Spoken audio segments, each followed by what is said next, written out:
Hey everyone, Wolf Lord Rho here. Before I begin today, a big thank you to Roderick for the virtual gift voucher. Thank you very much for the support, my friend. It is truly appreciated. Thank you. But on to today. So as we began Angron week, discussing the very beginning of Angron, we end it with the end of the Primarch as we know him. Spoiler warning to begin, the events we are discussing today are from the Horus Heresy novel Betrayal by ADB. As always, I really recommend you read the novel for yourself first, as that's the best way to enjoy the lore for yourself. Not only that, we help to support the great Games Workshop and Black Library, because without them we don't have this amazing lore to talk about. I will put a link in the description as always. But with that said, let's just jump straight in. So after Angron failed to heed Russ's lesson in the Night of the Wolf, the Primarch and his legion continued on, down their dark path. The World Eater's lust for blood grew and grew, until finally the Emperor could ignore it no more, dispatching the War Master Horus to bring Angron back into line. However, Horus had already fallen to the ruinous powers, and Angron needed little tempting to side with his brother and betray the Emperor. And so it was that Angron sided with the War Master at the outbreak of the heresy, and it was during the heresy that Angron accompanied his brother Lorgar in the invasion of Ultramar. Lorgar determined to pay Roboute back for the razing of Monarchia, Angron just happy to shed more blood, in what became known as the Shadow Crusade. During this crusade, however, Lorgar began to realise that the Butcher's nails were killing Angron far quicker than anyone expected, and he coerced Angron to return to the world of Nuceria to find a cure, and then burn the world to the ground. The truth in reality was Lorgar's plan to gift his brother to the Pantheon of Chaos. Upon Nuceria, Angron found a part of the ghost he had left behind, visiting the ridge where his brothers and sisters had been slain all those many years ago, their skulls still resting upon the surface. They would have their vengeance, and Nuceria would burn. The Eaters of Worlds were unleashed. However, there was one surprise left in store for Lorgar and Angron. As the Ultramarines arrived in orbit, Angron was not the only Primarch intent on vengeance, and there's an absolutely fantastic line as Lorgar stalks the streets of the burning city, wondering what on earth has ruined his grand plan. The answer stood at the far end of the street, clad in blood-stained blue, dropping the corpse of the last word-bearer from the grip of its oversized power fists. Roboute Guilliman had come, and my lord, never has he felt like such a badass. The two Primarchs go at it amidst the ruined city, hatred blazing in Guilliman's eyes, Lorgar finally realising, after all this time, that Guilliman had never hated him before. Not at Monarchia. Never. It was all in Lorgar's own mind. Until now. And this actually shocks Lorgar. Guilliman hadn't hated him. Not until now. This was hate. This was hatred in totality, fueled by a fortune of pathos. This was a hatred deserved, and it was a hatred that would see Lorgar dead. With the song unfinished and the false emperor still enthroned at the head of an empire, he didn't, in his ignorance, deserve to lead. The bearer of the word felt a sudden, burning need to explain everything, to justify himself, to tell how this was all necessary, all of it, to enlighten humanity. The rebellion, the war, the heresy. The truth of reality was foul, but it had to be told. Gods were real, and they needed man. The human race could rise in union and immortality as the favoured race of the Pantheon, or die as the Eldar died centuries before, for the sin of ignorance. And this is amazingly written by ADB.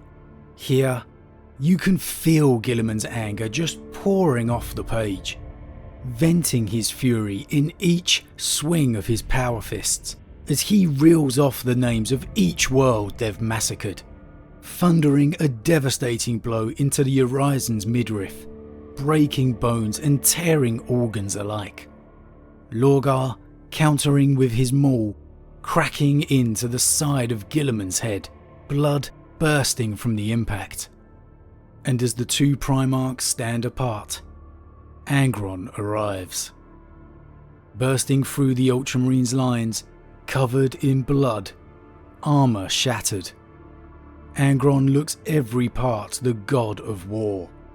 But despite it all, there still remains a part of the man beneath. He carries the skulls of his fallen kin, his former brothers and sisters, across a bandolier on his chest, finally letting them see the cities burn, as he had promised so many years ago. And quite poignantly, despite the pain the butcher's nails causes him, this pleases him. Angron crashes into Guilliman, his newly adopted chainswords growling. As Guilliman meets the new threat, parrying the frantic blows as best he can, he can't help but ask Angron why. Why he's turned against the Imperium. Have the machines in his head finally sent him mad? Angron's answer? What does Guilliman know of struggle? When has he had to do anything but polish his armour?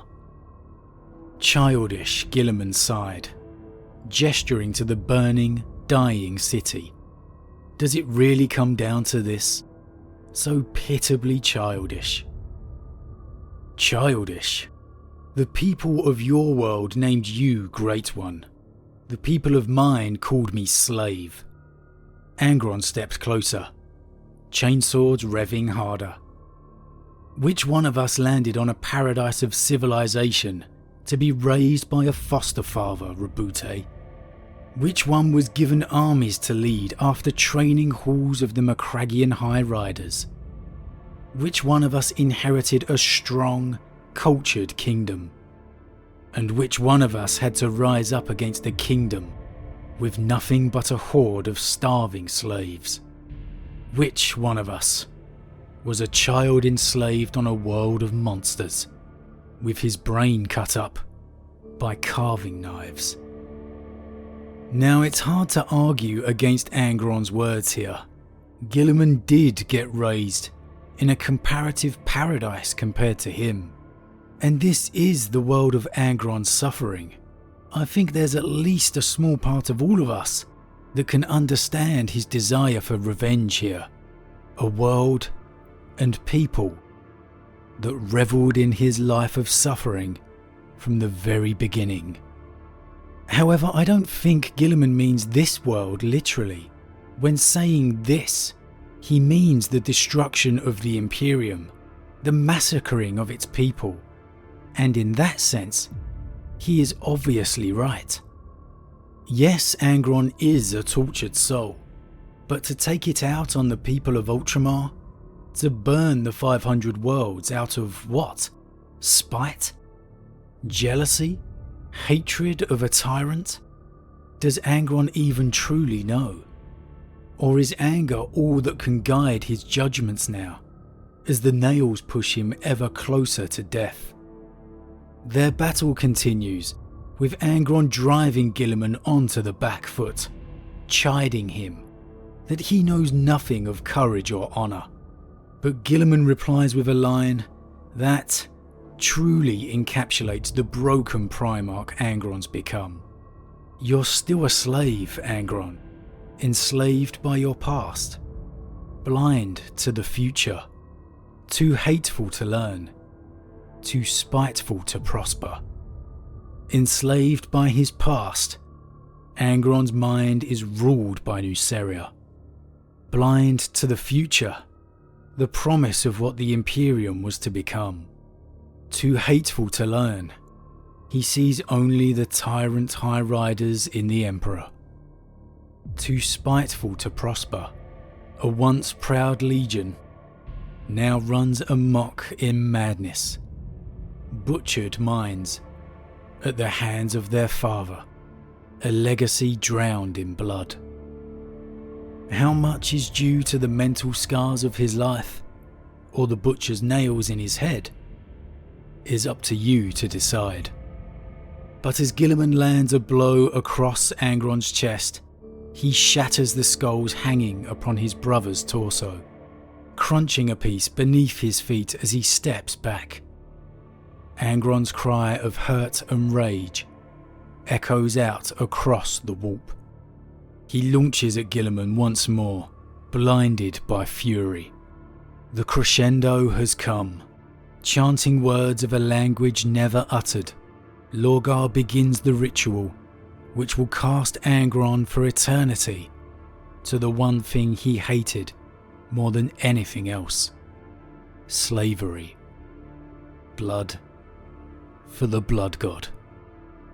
And so will end the Primarch we knew as Angron, and the servant of Khorne is born. Angron's tale this week has truly been a tragic story. From his very beginning, he had to fight for his life, imprisoned by a people he was created to protect, tortured throughout, scarred forever, and ultimately a slave for eternity.